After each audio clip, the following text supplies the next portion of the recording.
โลเทสเทสยินอยู่บ่พี่น้องเองเนาะเอายันไม่บ่ดังมันมักบ่ดังพี่น้องเอ้ยมันคือกระดังมันเรื่องคือบ่ดังมาให้จะได้เนาะโดนได้ซื้อแต่โดนได้เป็นปีเลยพี่น้องเอ้ยเนาะตกน้ำตกอย่างถึกดึกน้องพี่น้องเอ้ยสู่ซนมาคือกันกับคนนี่แหละที่อย่างกับเจ้าของเลยเอาพี่น้องเอ้ยเนาะกราบทักทายสบายดีพ่อแม่พี่น้องเบ้อสุขุสู่คนพี่น้องเลยบ่ว่าอยู่ในและก็ต่างประเทศเนาะก็ยินดีต้อนรับเข้าสู่ช่องบ่เตียงทองบ้านนาคือเก่าพี่น้องเลยมื้อนี้มาพบมาพ่อกับบ่เตียงตอนกลางค่ำกลางคืนอีกแล้วก่อนสิไปรับไปนอนบ่เตียงก็มาแต่เพิ่นแหละมาจะหาไอ้อาจกับเอื้อยบัวคำจะแจ้งข่าวเราเรื่องเงินซื้อที่ซื้อทางก็ได้20,000แล้วนำบ่เตียงเนาะรวมจากที่ขอแบ่งมาจากน้องวันไซมา10,000มาใส่พี่น้องเลยแล้วก็เงินทางเอื้อยจุลี่ฝากมาให้10,000เนาะแล้วก็น้ำเบาลี่5,000ผู้ใหญ่ทางเบาลี่ก็ฝากมา5,000 บาทว่าซั่นก็เลยได้25,000เนาะพี่น้องเนาะภาพมันคืออยากมืดไฟก็เปิดอยู่พี่น้องเอ้ยเอาพี่น้องเนาะก็ได้25,000แต่ว่าตอนนี้ก็ยังบ่ฮู้ว่าทางใดมีเพิ่มเติมแน่ก็จังว่ากันอีกเทื่อนึงเนาะพี่น้องเนาะแต่บ่เตียงสิมาเว้ามื้อนี้ก็บ่แม่นเรื่องของอ้ายอาจกับเอ้ยบัวคำนะแต่ว่าสิเป็นเรื่องทางเคสเก่าๆเนาะที่เฮาซอยมาแบบสาหัสแบบว่ารถล้มรถตายหรือว่าแบบผ่านพ้นมาแบบคือว่าตายแล้วเกิดใหม่นะว่าแบบนั้นเลยพี่น้องเนาะว่าแบบภาษาบ้านๆเฮาก็ได้ก็คือทางคนแรกนี่บ่เตียงพาไปรักษาอยู่โรงพยาบาลศรีนครินทร์เอาโรงพยาบาลศรีนครินทร์ก็ได้อยู่ขอนแก่นนี่แหละพี่น้องเนาะเริ่มต้นจากน้องมู2มาแล้วกับน้องนา3มากับน้องวันไซสายสิ่งเฮาเนาะเธอมีจะเป็นเคสนะพี่น้องเลยเริ่มต้นก่อนสำหรับน้องมูนี่บ่เตียงฮู้จักโรงพยาบาลศรีนครินทร์ขอนแก่นนี่ก็คือเพาะน้องมูพี่น้องเลยแต่สั้นก็บ่ฮู้เนาะแรกๆนี่เฮาก็ซอยก็อยู่ในแถวบ้านพี่น้องแถวบ้านเลยก็พาไปพาแพทย์หาหมอก็ยังกินกับข้ามไปตะมุกนั่นคือสุดกำลังก็กลับมารักษาบ่ได้ก็บางคนก็บ่รอดก็มีอันนี้ต้องยอมรับตามตรงเนาะว่าคนที่เฮาไปรักษานะมีทั้งรอดมีทั้งบ่รอดพี่น้องเอ้ยมันก็มีทั่วทุกมุมโลกนั่นแหละเนาะถึงบ่เตียงสิพาไปบ่พาไปก็ฮอดมือเพิ่นก็ไปคือเก่าพี่น้องเอ้ยเนาะแม้กระทั่งคนนั่งเว้าอยู่ตอนนี้ก็บ่เตียงนี่คือกันบ่ฮู้ว่ามื้อใดสิตายเว้ากันตรงๆนั่นแหละพี่น้องเอ้ยเนาะชั่วโมงนี้แฮงเป็นตาหนายเว้าเลยพี่น้องเอ้ยเป็นตาหนายแฮงมื้อนี้สดๆนี่มื้อวานนี่ก็มีข่าวคนบ้านบ่เตียงเสียชีวิตแบบนอนแล้วก็ไปเลยนะหมู่เดียวก็บ่เตียงนี่แหละเพิ่นอายุ32บ่เตียง31เข้าโรงเรียนพร้อมกันนะแต่ก่อนพี่น้องเนาะนอนแล้วก็ไปเลยไปเฮ็ดงานอยู่ไทยว่าซั่นเพิ่นกำลังสินำศพกลับบ้านผ่านมาหลายไปในปีนี้ไปในเนี่ยเวลาเดือนเดียวมีทั้งพี่อ้ายผัวเอ้ยฮั่นตายอยู่จังหวัดสุราษฎร์ธานีอยู่สวนทุเรียนพี่น้องล่มซอกแบบกระทันหันเลยแล้วก็ที่2ก็เป็นลุงนั่นแหละที่3ก็เป็นหมู่บัดนี้ตายแบบว่าตายแบบบ่ได้เจ็บบ่ได้ป่วยนะอันที่เจ็บป่วยฮะโอ้บ่นับพี่น้องเนาะก็ถือว่านี่แหละมันแบบเราก็เลยเห็นว่าในโลกนี่มันบ่ได้มีหยังแน่นอนแบบพระพุทธเจ้าเว้าอีหลีเลยพี่น้องเนาะอนิจจัง ทุกขังอนัตตาพี่น้องเนาะเกิดขึ้นตั้งอยู่แล้วก็ดับไปพี่น้องเอ้ยความบ่เที่ยงแท้แน่นอนอันนี้จังนี่แบบเพิ่นว่าเป๊ะแห้งนะอันนี้จังก็คือความบ่แน่บ่นอนบ่มีหยังเที่ยงแท้นะมันมีเกิดแล้วก็มีเสื่อมแล้วก็แตกสลายหายไปนั่นคืออันนี้จังพี่น้องเนาะบ่เตียงเห็นแล้วโอ้ยแบบว่าคุณลุงบ่เตียงกะเมื่อก่อนแล้วที่เสียให้กะยกของขึ้นรถให้บ่เตียงอยู่แมบๆพี่น้องเนาะพอบ่เตียงขับรถขึ้นไปยังบ่ฮอดเซโปนว่าเรียบร้อยแล้วบ่เตียงก็ยังงงเลยว่าโอ้แบบคนลุกเลยนะมันแบบโอ้ภัยใกล้ตัวที่สุดบ่ได้แม่นถึกปืนบ่ได้แม่นถึกมีดแทงบ่ได้แม่นถึกระเบิดบ่ได้ถึกหยังสักอย่างพี่น้องอยู่ๆกับไปแบบดื้อๆเลยนะบ่มีสาเหตุเลยนะโอ้ยคนเฮาเนาะเอามาเข้าเรื่องกันดีกว่าพี่น้องบัดนี้กะบ่เตียงพี่น้องเนาะอยาก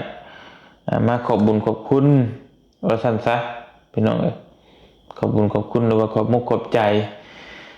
ทางพ่อแม่พี่น้องเนาะบัดทุกคนที่ซอยเหลือชีวิตคนมาแหละกะลายแฮงแต่ว่าอันนี้บ่เตียงสิเอารูปมาขึ้นให้เบิ่งนี่เฉพาะแต่2-3คนนี่พี่น้องเอ้ยน้องหน้าน้องโมแล้วก็น้องวันไส้นี่เฮาพาไปรักษาอยู่ไทยอยู่โรงพยาบาลศรีนครินทร์นะพี่น้องเนาะอยู่บ้านเฮาเองก็มีเศร้าก็ได้พี่น้องยกตัวอย่างคือน้องงามหรือว่าน้องงามแต่ก่อนน่ะเพิ่นเปลี่ยนชื่อว่าเป็นน้องงามบัดนั้นคนนั้นน่ะคือว่าสุดแหละบ่เตียงซอยแบบว่ามันบ่ได้สุดทั้งเงินทั้งทองแต่ว่าสุดด้วยทั้งชีวิตจิตใจครับแบบบ่เตียงเอาเลือดบริจาคเลือดเจ้าของเอาให้เลยเลือดกรุ๊ปเดียวกันเลือดกรุ๊ป B บ่เตียงก็เลือดกรุ๊ป B พี่น้องเนาะในเลือดในทีมงานเนี่ยบ่มีเลือดไปถือเลยมีแต่เลือดบ่เตียง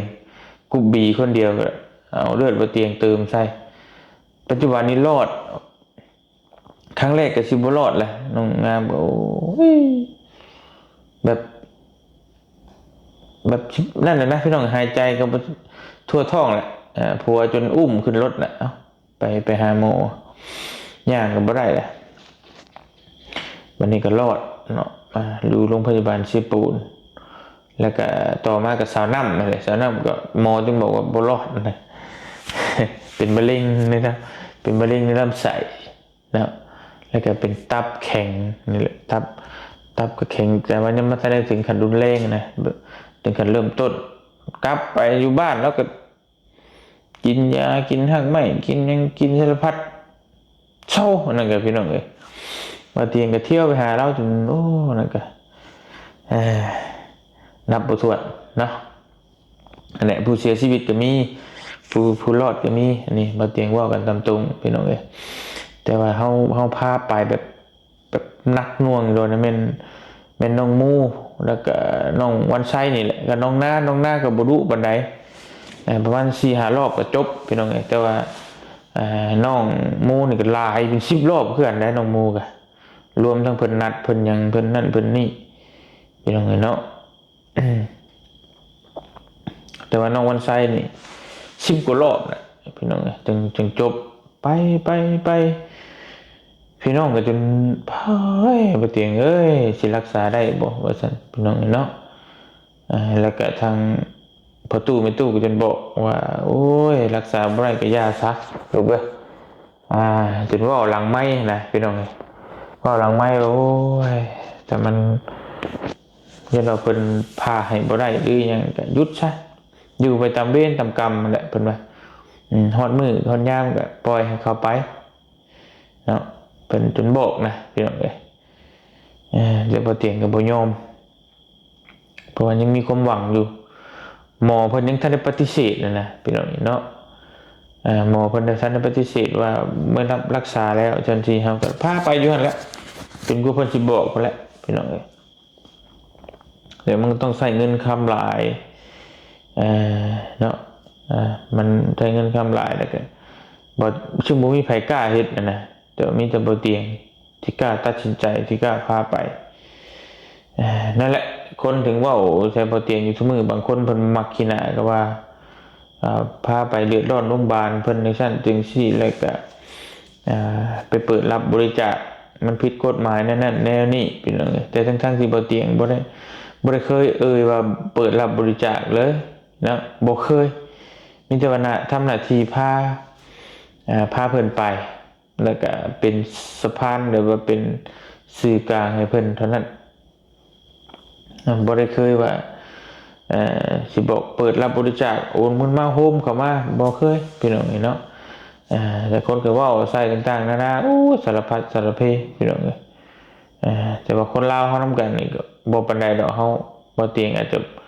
ตักเตือนไปอาจจะเว้าแล้วก็แล้วแต่ว่าทั้งพี่น้องทั้งฝั่งไทย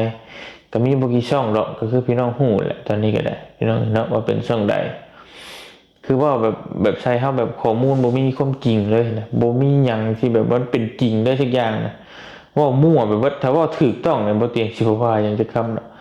แต่นี่ว่ามั่วแฮงพี่น้องเนาะว่าแบบบ่ถูกหยังเลยเห็นนะแบบว่าใส่กันโพแต่เฮาก็บ่เว้าหยังดอกปล่อยพี่น้องอย่างคือบ่เตียงเว้าแหละบ่เตียงเคารพนับถือพี่น้องฝั่งไทยสุดๆเนาะ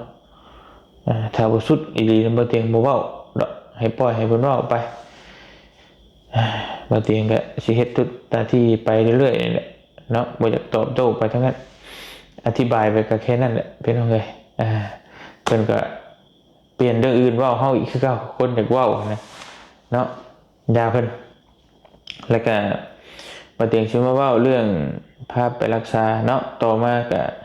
น้องวันไซ10กว่ารอบน้องนาประมาณ 4-5 รอบน้องมูนี่ก็ถ้าบ่ฮอด10รอบก็จักหน่อยแหละน้องมูนี่รวมเพื่อเพิ่นนัดนั่นนัดนี่นัดนั่นนัดนี่นะก็เกือบพุ่นแหละบ่เตียงว่าหลายอยู่พี่น้องเอ้ยเดี๋ยวน้องมูนี่ก็บ่หลายปานใดเรื่องค่ารักษานี่ก็รวมทั้งเบิดนี่ก็สิอยู่ประมาณ200,000 กว่าบาทเนาะน้องมูนี่ประมาณ100,000 100,000ต้นๆนะน้อยๆรวมทั้งเบิดนะพี่น้องเนาะน้องว่าไส้เนี่ยหนักนี่มัน500,000ปลายเกือบ600,000เพราะว่า ผ่าตัดใหญ่แฮงแล้วก็เป็นเด็กน้อยเพราะอยู่ห้อง ICU ก็โดนกลัวผู้ใหญ่เนาะแต่ก็หลายสิ่งหลายอย่างพี่น้องเอ้ยที่มันท้าทายแต่ก็รอดพ้นมาได้นะพี่น้องเนาะทางบ่เตียงก็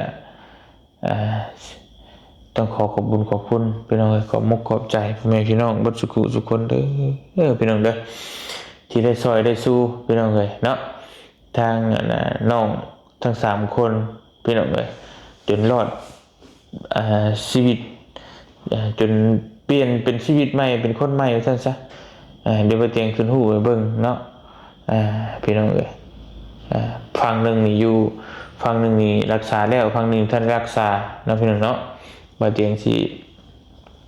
ให้พี่ให้น้องเบิ่งนำกันว่าก็มีความแตกต่างเป็นจังได๋พี่น้องเอ้ยเนาะถ้าบ่ได้พี่ได้น้องนี่ก็โอ้ยคือสิยากแฮงว่ามันต้องใช้เงินหลายนะพี่น้องเนาะจังได๋ก็บ่เตียงต้องขอบคุญขอบคุณแทนทางน้องเพิ่นแล้วก็แทนทางคนลาวเฮานำกันเองพี่น้องเอ้ยขอมุกขอบใจขอให้อยู่ดีมีแฮงผู้ใหญ่ใจบุญบ่ว่าทั้งในและต่างประเทศแล้วก็บ่ว่าอยู่ใกล้อยู่ไกลอยู่ไสก็แล้วแต่บ่เตียงก็ขอบคุญขอบคุณขอมุกขอบใจหลายๆเนาะขอให้ทุกท่านอยู่ดีมีแฮงสุขภาพแข็งแรงให้ร่ำให้รวยเนาะเจริญในหน้าที่การงานตลอดปีและตลอดไปปรารถนาสิ่งใดขอให้ได้สมความมุ่งมั่นปรารถนาทุกสิ่งทุกประการนอนหลับก็ขอให้ได้เงินหมื่นนอนตื่นขอให้ได้เงินแสนแบนลงมาขอให้ได้แก้วมณีโสดโทษให้อย่าให้มาพานมานให้อย่าให้มาเบียดและขี้เหร่จังไรอย่าให้มีมาใกล้บ่ว่าสิธุรกิจการงานใดๆก็ขอเจริญรุ่งเรืองในหน้าที่การงานตลอดปีและตลอดไปเด้อสาธุบัดสุขุทุกคนแล้วก็ขอบมุกขอบใจทั้งโรงพยาบาลศรีนครินทร์แล้วก็ทางพี่น้องทางไทยเนาะแล้วก็พื้นแผ่นดินไทยที่มีโรงพยาบาลดีๆให้รักษาคนจนหายจนเศร้าในมื้อนี้ขอบบุญขอบคุณขอบมุกขอบใจบ่มีหยังตอบบุญแทนคุณมีแต่คำอวยใส่ให้พรขอให้อยู่ดีมีแฮงบุญคำนำสู่บุญคำนำส่งปรารถนาสิ่งใดขอให้ได้สมความมุ่งมั่นปรารถนาทุกสิ่งทุกประการเนาะสาธุเด้อพี่น้องบัดสุขุทุกคนอยู่ดีมีแฮงเนาะบ่ให้เจ็บบ่ให้ป่วยสอนคนมาทำใดก็ให้กลับคืนหาเจ้าร้อยเท่าพันเท่าเนาะ ดีใจบ่เตียงก็ได้พี่น้องเอ้ยเนาะถึงแม้ไผสิเว้าสิด่าสิว่าสิป้อยจังได๋ก็เฮาดีใจเฮารู้สึกว่าได้ช่วยชีวิตคนแล้วก็บ่เป็นหยังดอกพี่น้องเอ้ยเนาะเฮาได้ช่วยก็ช่วยเพิ่นก็รอดดีๆนะถึงแม้ว่าจะมันบ่แม่นเงินเฮาหรือเงินเฮาส่วนน้อยแต่ก็เฮาก็ดีใจพี่น้องเนาะที่เพิ่นรอดชีวิตมาได้แม้ไผสิเว้าจังได๋ก็ยากแต่ว่าในใจเฮารู้สึกดีมันรู้สึกว่าเฮาได้ช่วยคนเนาะแต่ว่าต่อไปเคสใหญ่ๆนี่บ่เตียงบ่ฮู้ว่าสิกล้ารับสิกล้าพาไปหรือบ่เพราะว่ามันกระแสมันบ่จักดีแล้วเฮาพาไปก็มีแต่ดราม่าเพื่อมันสิเอ่อได้รักษาเพื่อนั่นนี่เมื่อยบ่เตียงกับพี่น้องเนาะบางเทื่อก็อาจจะพาไปแต่ในแถวใกล้ในหมู่บ้านเท่านี้แหละรับได้บ่ได้ก็บ่เป็นหยังตามเวรตามกรรมมาแหละพี่น้องหรือว่ายังพาไปก็แม่นแต่สิให้เพิ่นรับเงินเองนะนั่นคือเนาะในเคสแต่ละเคสเฮาก็จะให้เพิ่นรับเองแหละแต่ว่าเพิ่นก็มันบ่มีแนวรับบ่จักคุมรับเนาะบ่จักคุมเอาเงินเอาคำก็มีแต่ให้บ่เตียงเป็นคนเก็บไว้ให้ซื่อๆนะประมาณนั้นเป็นอะไรหรือว่าพาไปบัดนี้ก็แม่นว่าทุกสิ่งทุกอย่างมันให้เพิ่นรับผิดชอบเองเงินคำให้เพิ่นกำเองบ่เตียงบ่ยุ่งกับเงินนะมีหน้าที่พาไปซื่อๆพอนะพี่น้องถ้ามันสิเป็นไปได้แต่มันก็เป็นไปบ่ได้คือเก่าเนาะผู้ใหญ่เพิ่นก็ให้บ่เตียงรับคือเก่าอีกเอาไว้นำมันคนเอาไว้นำคนผู้ป่วยผู้ที่เฮาพาไปเนี่ยมันคือถามบ่ฮู้ที่ไปที่ว่าเงินค้ำเอาไปซื้อหยังบ่ฮู้ก็ยากอีกคือเก่านะเพิ่นก็บ่อยากไว้ใจคือเก่านั่นแหละแต่มันยากที่จริงบ่เตียงก็บ่อยากถือจับดอกเงินนะพี่น้องบ่เตียงให้เพิ่นจับแล้วไปถ่ายคลิปซื่อๆนี่ก็ถ่ายแล้วก็แล้วไปได้แฮงสบายเนาะบ่อยากยุ่งกับเงินกับคำอีกแต่ว่ามันก็เพิ่นก็แบบบ่ไว้ใจเขาผู้ที่เฮาไปช่วยนะคือเพิ่นฝากไว้นำเฮาให้เฮาถือแหละเฮาชี้แจงรายละเอียดทุกอย่างใบเสร็จมีให้เบิ่งจ่ายเท่าใดได้ครับออกมื้อนี้เท่าใดยังเหลือเท่าใดนะเนาะประมาณนี้บ่เตียงคิดว่าเพิ่นให้เฮาถือก็ประมาณนี้แหละติดต่อไปสิว่ากันไหมพี่น้องเอ้ยเพราะเนาะส่วนมากแบบว่าเฮาอมเงินอมค่ำนั่นนี่เมื่อยบ่เตียงก็จักสิเอาหยังไปอมน้ำลายเจ้าของมันยังสิบ่มีแหละตัวมือนี่เนาะพี่น้องเอ้ยคือไผบ่มายืนอยู่จุดๆนี้บ่ฮู้ดอกว่ามันต้องเจออย่างแน่นะแต่ก็อย่าดอกบ่เป็นหยังเนาะในเมื่อเฮาเลือกเดินทางเส้นนี้แล้วเฮายึดมั่นในอุดมการณ์ลุยต่อพี่น้องเนาะจนเท่าเพิ่นเหือเพิ่นแฮงจนเท่ามันไปบ่ได้พุ่นน่ะจังว่ากันจังได๋ก็ขอบบุญขอบคุณขอบมุกขอบใจหลายๆพี่น้องเบิดทุกคนที่ฮักแพงและก็ยังให้กำลังใจบ่เตียงโดยตลอดมาถ้าบ่ได้พี่ได้น้องถ้าบ่มี FC ก็คือสิบ่มีบ่เตียงทองในมื้อนี้ก็ขอบบุญขอบคุณขอบมุกขอบใจหลายๆเด้อพี่น้องเด้อที่อยู่เคียงข้างกันมาตลอดบ่ปะบ่ทิ่มไปไสจังได๋ก็ขอให้อยู่ดีมีแรงเบิดทุกคนอยู่นำไปนำบ่เตียงโดนๆนานๆตลอดปีตลอดไปเนาะอย่าให้มีโรคภัยไข้เจ็บมาใกล้เด้อ FC ที่ฮักแพงเฮาเบิดทุกคนบ่ว่าสิอยู่ใกล้อยู่ไกลอยู่ในต่างประเทศนะขอให้มีความสุขความเจริญเบิดทุกคนยิ่งขึ้นไปเด้อสาธุพี่น้องเอ้ยเนาะดีมุกดีใจบ่เตียงก็ได้มี FC พ่อแม่พี่น้องที่ฮักแพงและก็บ่ปะบ่ทิ่มเป็นกำลังใจโดยตลอดมาสิ่งสำคัญก็กำลังใจแหละชุดแล้วพี่น้องเอ้ยเนาะเงินคำก็แม่นอยู่มันสำคัญก็เรื่องกินเรื่องอยากปากท้องก็ต้องใช้เงินใช้คำแต่ว่ามันก็ถ้ามีเงินหลายดีมันก็บ่มีกำลังใจมันก็คือเก่านะพี่น้องเนาะคือกันกับบางคนน่ะมีเงินท่วมหัวแต่มันก็บ่ได้มีความสุขเลยแหละถ้ามันบ่มีสิ่งแวดล้อมมันบ่ดีคนที่สนับสนุนเฮาคนที่อยู่รอบข้างเฮาเพิ่นบ่ให้กำลังใจมีเงินไปก็บ่มีค่าพี่น้องเนาะนี่ก็คือกันมีเงินไปก็บ่มีประโยชน์ดอกถ้าว่ามันบ่มีความสุขมันบ่ได้จำเป็นต้องใช้เงินเนาะบางสิ่งบางอย่างมันก็อาจจะใช้แต่ว่ามันก็บ่ได้แม่นว่าทั้งเบิดพี่น้องเนาะ อ่ะว่าอะไรยายกระทั่งไปรับไปนอนก่อนบัดนี้อยู่ดีมีแฮงเบิดสุขุทุกคนขอบมุกขอบใจหลายๆโอกาสหน้าพาใหม่เจอกันพี่น้องเอ้ยนะอีกช่วงซัมเมอร์บ่เตียงก็สิไปสิโปนเด้อพี่น้องเก็บการเก็บงานก่อนให้มันเด้อมันทั่วแล้วก็สิกลับลงมาเนาะสำหรับคลิปนี้บ่เตียงก็กล่าวคำว่าสบายดีพี่น้องเบิดสุขุทุกคนนะพี่น้องเนาะบ๊ายบาย